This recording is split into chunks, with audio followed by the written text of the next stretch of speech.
1월 시장이 전체 시장을 대변해주는 그런 시그널 효과가 있다는 거예요. 우리나라 12개월 중에 또 넘버 원, 투를 다투는 달이 있는데요. 상승률 기준으로. 시장은 다른 사람한테 물어볼 필요가 없고요. 우리 스스로한테 물어보면 되는데 외국인들이 우리나라 우량 기업을 굉장히 바겐 헌팅을 하고 있다라고 봐지고, 이 바겐 헌팅이 그러면 언제까지 이어질까가 중요한 건데, 오늘 모신 분은 채슬리 투자자문의 박세익 대표님입니다. 안녕하세요. 안녕하세요. 네, 박세익 전무님이 하도 익어가지고 네. 저희 회사 직원들도 지금 아직까지 전무님이라고 부릅니다. 그래요? 네. 이제 전무님으로 예. 호칭을 통일하겠습니다. 예. 참 시장이 요즘 보면서 참 강하다는 느낌이 들어요. 미국 시장도 그렇고 한국 증시도 마찬가지고요. 네. 1월 효과 단순히 이렇게 표현하기에는 너무 강하고 긴 랠리 아니냐, 이런 의견들이 많던데요. 예, 말씀해 주신 대로 이번 1월 상승이 좀 약간 허를 찌르는 상승이었잖아요. 그렇죠. 우리 시장만의 상승도 아니고 글로벌하게. 그리고 작년 하반기에 정말 힘들게 했던 이 빅테크 주식들, 뭐 엔비디아 이런 거 1월 달에 지금 연초 이후로 거의 50% 올랐거든요. 그러게요. 예, 이 정도면 1월 상승은 분명히 의미하는 바가 있다라고 봐야 될 것 같고요.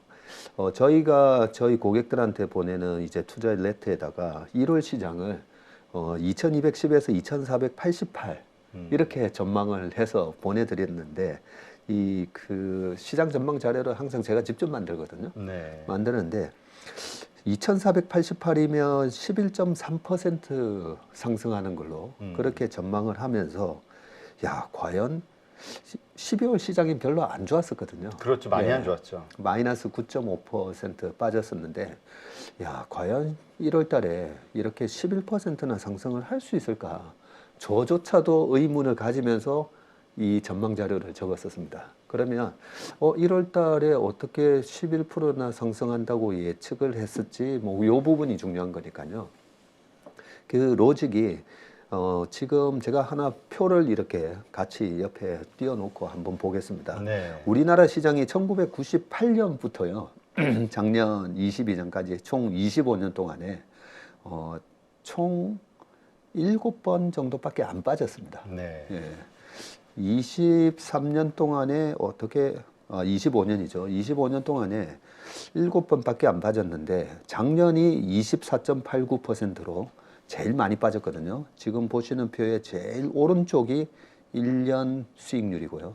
그 중간이 1월, 2월, 3월, 4월 월별 수익률인데 지난 작년에 24.89% 빠졌는데, 이것보다도 더 많이 빠진 적이 언젠가 제가 찾아봤더니 2000년도에 닷컴버블 깨질 때, 네. 네, 그때 당시에 50.9% 빠졌고요. 그리고 두 번째로 많이 빠진 게 2008년 리만 사태 터지고 나서 금융위기 때 40.7% 빠졌습니다. 그리고 작년이 25%로 세 번째나 많이 빠졌거든요. 그러니까 네 번째로 많이 빠진 게 작년 25% 빠지기 전에 많이 빠졌던 세 번째가 바로 2018년도에 그때 17.28% 빠졌었고요. 그래서 제가 그러면 최근에 이 25년 동안에 세 번의 하락이 있고 난 그 다음 해는 시장이 어떻게 됐나 봤더니 2021년도가 37.47% 올랐고요. 네. 예, 여기 이렇게 제가 보시면 그러네요. 그리고 두 번째 이 리만 사태가 있었던 2008년도에 40.73% 빠졌는데 그 다음 해보세요. 49.65% 올랐습니다. 바로 그냥 급반등했네요. 네. 그리고 2018년도가 이제 17% 빠졌었는데 그 다음 해 7.67% 올랐지만 미국이 이때 28.8% 올랐었고요. 생각보다 많이 못 올랐네 했더니 2020년도에 30%나 이렇게 올랐었습니다. 네. 주식 시장에 그런 격언이 있거든요. 싸다는 것만큼 좋은 호재는 없다. 비싸다는 것만큼 나쁜 악재는 없다. 라고 되어 있기 때문에 이렇게 많이 빠지고 난 해 다음에는 항상 주식이 올랐구나. 그런데 제가 입사하고 나서 저희 부장님한테 여러 번 들었던 얘기가 박 매니저, 1월 시장이 전체 시장을 대변해주는 그런 시그널 효과가 있다는 거예요. 아, 그래요? 그래서 진짠가? 그런데 한번 보세요. 2000년도에 50.9% 빠졌을 때 그 해 1월 달에는 마이너스 8.19% 빠졌었습니다. 예, 시장이 너 올해 조심해야 돼라는 걸 가르쳐 줬고요. 2008년도 한번 볼까요? 2008년도 1월 달에도 마이너스 14.36% 빠지면서 2008년도에도 올해 조심해야 돼라고 얘기를 해줬던 거죠. 그러면 작년은 어땠나? 작년이 1월 달에 마이너스 10.56% 빠졌습니다. 작년에도 올해 2022년 조심해야 돼라고 시장은 얘기를 해줬던 거죠. 네. 근데 그 다음 해는 항상 시장이 이제 반등이 들어갔지 않습니까? 네. 반등이 들어가서 그러면 2001년도 1월 달은 시장이 어땠지라고 봤더니 22.45%는 올랐었어요. 한 달에만. 한 달에만. 아, 한 달에 이 정도 주가가 상승을 했고요. 그러면 9년도에는 어땠나 봤더니 3.35% 올랐었고요. 이때 미국의 S&P 500은 계속 저점을 갱신할 때였는데 우리 시장은 3.3% 올랐었고 아까 18년도가 마이너스 17% 빠졌던 해인데 그 다음 해가 어땠나 봤더니 8%나 올랐더라고요. 그래서 22% 그리고 3.35, 8%를 다 합쳐서 나누기 3 해가지고 이렇게 많이 빠진 해에 그 다음 해 1월 달에 시장이 얼마나 올랐는지 제가 평균을 내봤더니 11.3% 올라는 거예요. 아, 예, 그래서 올해 1월 달 시장을 11.3% 오르면 2,488이었고요. 실제로 장중에 2,497을 갔다가 종가는 2,425로 플러스 8.44%로 마감을 했었습니다. 네. 예, 용하십니다. 그래서 제가 작년 12월 달이나 올 1월 초에 1월 달에 약간 허를 찌르는 상승이 있을 수 있습니다라고 얘기했을 때 저 사람이 도대체 뭔 근거로 저는 얘기를 하나 예, 아마 궁금해하셨을 건데 이렇게 그래도 데이터를 가지고 말씀드렸다는 부분이고요. 네. 그러면 이게 의미하는 바가 또 하나 더 있는데요. 그러면 1월 달에 시장이 오르잖아요. 네. 1월 달에 시장이 오르면 그 해 전체 시장이 플러스로 끝날 확률이 80%나 됩니다. 네. 그래서 1월 달에 시장이 올랐던 12번 중에 상승을 했던 해가 15번이 있었기 때문에 1월 달에 시장이 오르면 그 해 전체도 플러스로 끝날 가능성이 높다. 이렇게 이제 보시면 될 것 같습니다. 그렇군요. 지금 말씀하신 대로 1월 달에 이렇게 이제 많은 이제 올라왔는데 어쨌든 네. 지금 2월이란 말이죠. 네. 그럼 이 1월 효과가 랠리가 언제까지 갈 것이냐? 네. 왜냐면 지금 2,500 코스피 이게 세 번째 돌파 시도잖아요. 네, 맞습니다. 이번 세 번째 돌파될 것이냐? 만약 돌파되면 이건 뭐 2,800, 900까지도 갈 수 있는 거 아니야? 이렇게 기대감을 갖는 분들이 있더라고요. 예. 지금 이제 2월 달 시장은 뭐라고 또 제가 저희 투자 레터에다가 써놨냐면요. 2월 달은 그렇다면 방금 보신 그 표에서 2월은 어떻게 됐지 해서 봤더니 2001년 2월 달에도 마이너스 6% 빠졌었고요. 그리고 2009년 2월 달에도 마이너스 8.5% 빠졌었고 2019년 2월 달에도 마이너스 0.43% 빠졌더라고요. 그래서 2월 달은 다 마이너스였네. 그러면 2월 달이 약간 1월 달에 올라간 시장에 있어서 약간 쉬는 모습이 나올 수도 있는데 이게 추세가 다시 하락 전환하는 하락이 아니라 3월, 4월로 가면요. 다시 시장이 상승 랠리가 시작되는 경우가 많았었습니다. 그러면 3월, 4월은 왜 상승하는 경우가 많았나라고 보면 배당이 들어오는 시즌이거든요. 아, 네. 그러면 작년에 2,000포인트 기준으로 우리나라 시장에서 배당 수익률이 뭐 1.6% 이렇게 계산이 됐었는데 그러면 2,000포인트가 아니라 이제 시가총액이 2,000억이라고 가정을 했을 때 30조나 되는 돈이 들어옵니다. 네. 그러면 30조나 들어오는 돈이 들어오면 예를 들어서 이제 삼성전자를 가지고 계세요. 예, 삼성전자를 이제 1억을 가지고 있는데 배당금이 들어왔습니다. 들어왔는데 삼성전자는 뭐 분기 배당을 하긴 했지만 150만 원 들어왔다고 했을 때 이 150만 원을 내가 찾았을까 아니면 삼성전자 물려 있는데 이 돈으로 삼성전자 좀 더 사지. 사람 심리가 그렇게 된다는 거죠. 그렇죠. 그래서 4월 달 시장이 우리나라 시장에서 12개월 중에요. 가장 상승률이 높은 달이 바로 4월 달입니다. 네. 우리 그 콘트 투자. 네. 약간 제가 강한국 작가가 된 그러게 느낌이에요. 강한국 작가는 저는 4월까지만 주식 들고 있습니다. 네, 팔아버립니다. 맞습니다. 이런 얘기. 그래서 강 작가가 그 할로윈 전략을 가지고 많이 이제 소개를 해 주셨는데 10월 말에 사서 이제 4월 말에 판다고 하잖아요. 네. 그 보면 참 영리한 전략인 게 우리나라 12개월 중에 또 넘버 원, 투를 다투는 달이 있는데요. 상승률 기준으로 그게 바로 11월 달입니다.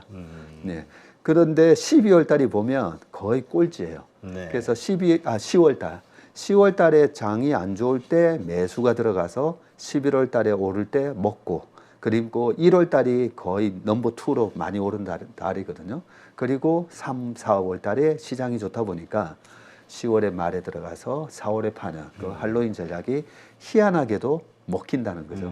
네, 그런 측면에서 2월 시장은 약간 이렇게 월 초부터 왔다 갔다 하는 경향이 있는데 이번 2월 조정은 3, 4월 달 상승을 위한 조금 숨고르기 장세다 정도로 이해하시면 될 것 같습니다. 네.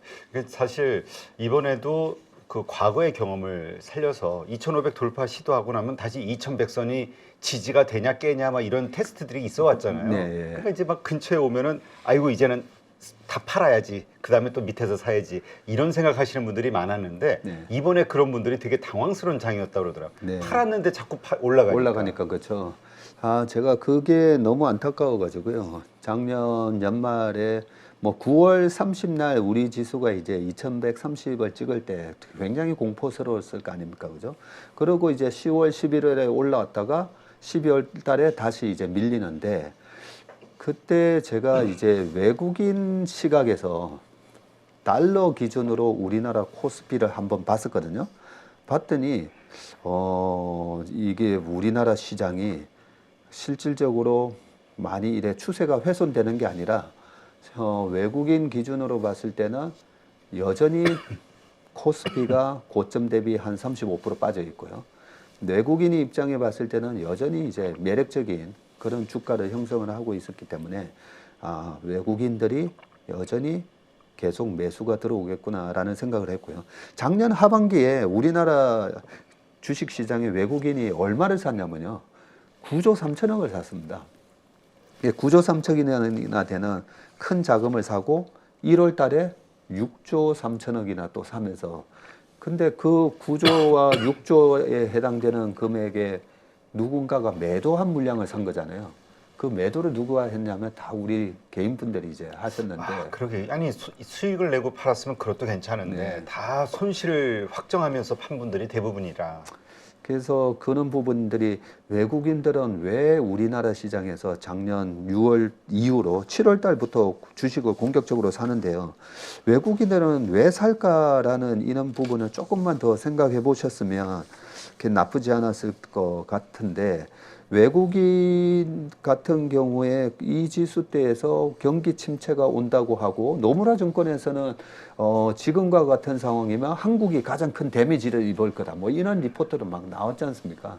그런 리포트가 나왔는데 도대체 외국인은 왜 9조나 사고 1월 달에 6조나 사고 왜 그랬지라고 생각을 해보면 최근에 미국 관광객이 우리나라에 꽤 많이 들어오고 있습니다. 네. 예, 왜 들어오냐면 너무 싸거든요. 환율 차이로. 네, 환율 차이로. 그리고 우리는 최근에 일본을 되게 많이 갑니다. 네. 그렇죠? 얼마 전까지 1,200원, 1,500원 하던 환율이 지금 950원, 930원 하니까 네. 되게 싸 보이는 거잖아요. 그래서 2007년도에는 770원까지 빠졌을 때 2006년, 7년도에도 보면 일본 여행을 되게 많이 갔었거든요. 네. 그렇기 때문에 외국인 입장에서 어차피 단기 트레이딩이 아니라 우리는 뭐 2, 3년 정도 갖고 있으면 원달러 환율이나 달러 인덱스는 다시 떨어질 거니까 그렇다면 이렇게 쌀 때 우리나라 주식을 마구마구 담는 그런 모습이 보였고요. 예를 들면 이제 10,000불이면 1,440원 할 때는 그렇죠. 1,440만 원이거든요. 10,000불로. 그렇죠. 한국에서. 예, 그러면 외국인이 얼마 전까지 1,100원일 때는 겨우 1,100만 원어치밖에 못 사는데 환율이 1,400원이 되니까 1,400만 원어치 살 수가 있는 거죠.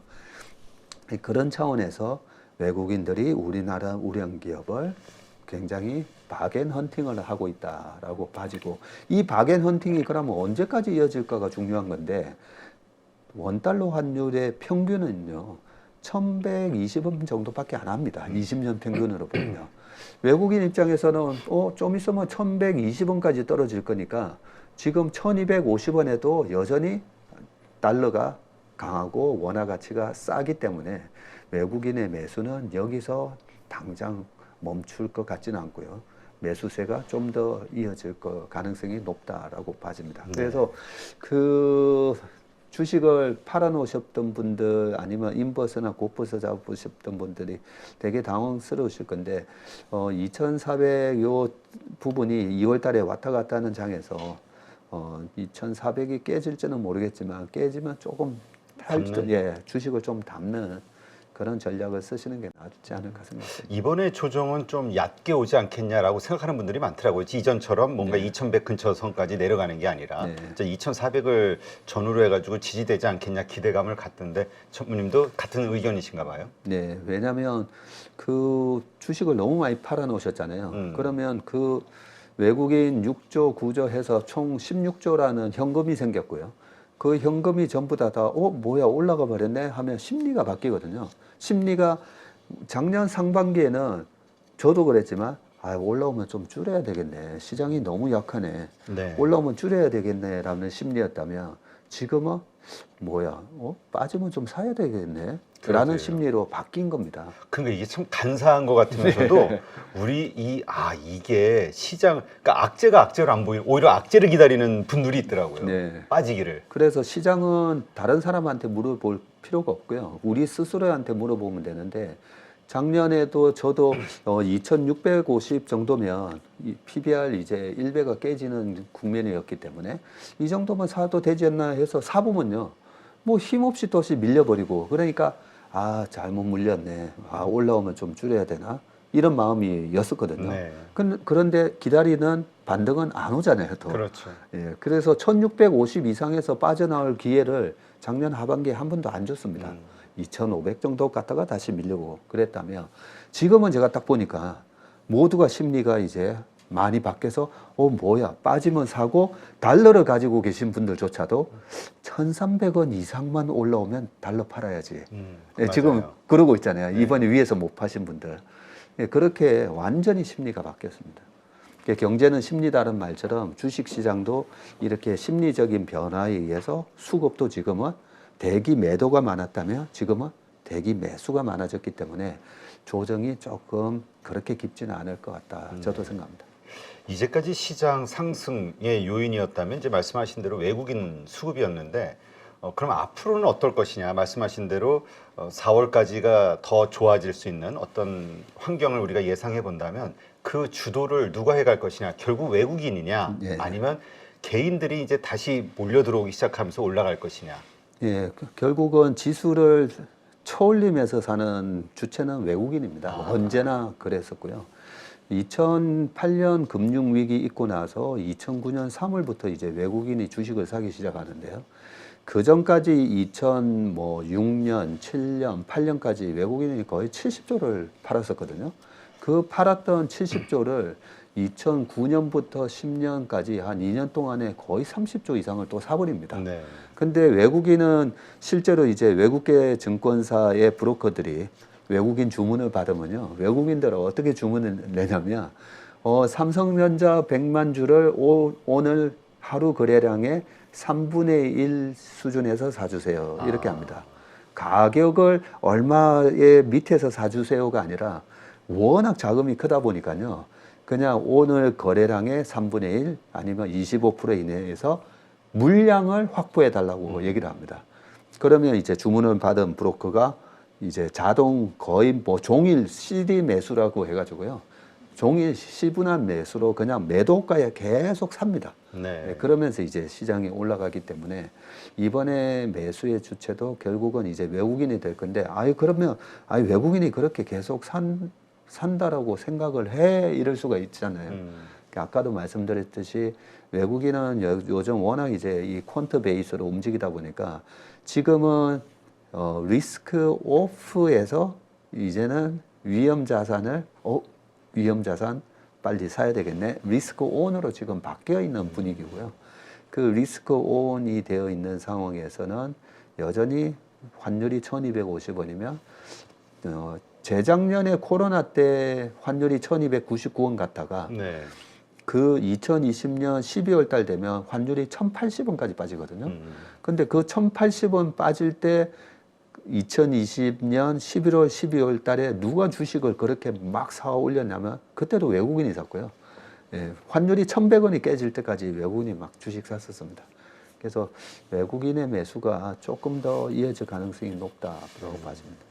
그렇다면 지금 시점에서 주식을 들고 있는 개인이라면 뭐 물론 주식에 따라 다르겠지만 괜찮은 주식들 뭐 테마주가 아닌 다음에는 뭔가 말씀하신 4월까지는 일단 들고 가보는 전략 이게 가장 최선일까요? 지금은? 네, 최소한 4월 말까지 배당까지 이제 배당에 의한 매수 자금까지 들어오는 4월 말까지는 확률적으로 팔아도 저는 이 가격에는 팔 수 있다고 보거든요.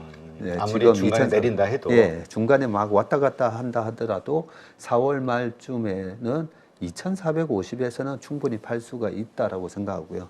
그래서 방금 그런 질문들을 많이 받는데 저는 저희는 사실 4월 말까지 지수가 2,700 전후 정도 간다라고 보고 있습니다. 네. 그래서 4월까지는 좀 더 그동안 너무 고생하셨잖아요. 그렇죠. 예. 삼성전자가 96,800원을 찍었던 게 재작년 1월이거든요. 그렇죠. 2년 고생하셨는데 예, 조금만 더 기다리시면 될 것 같고 참고로 이제 삼성전자가 작년 6월 말 기준으로 한 57,000원, 8,000원 이랬거든요.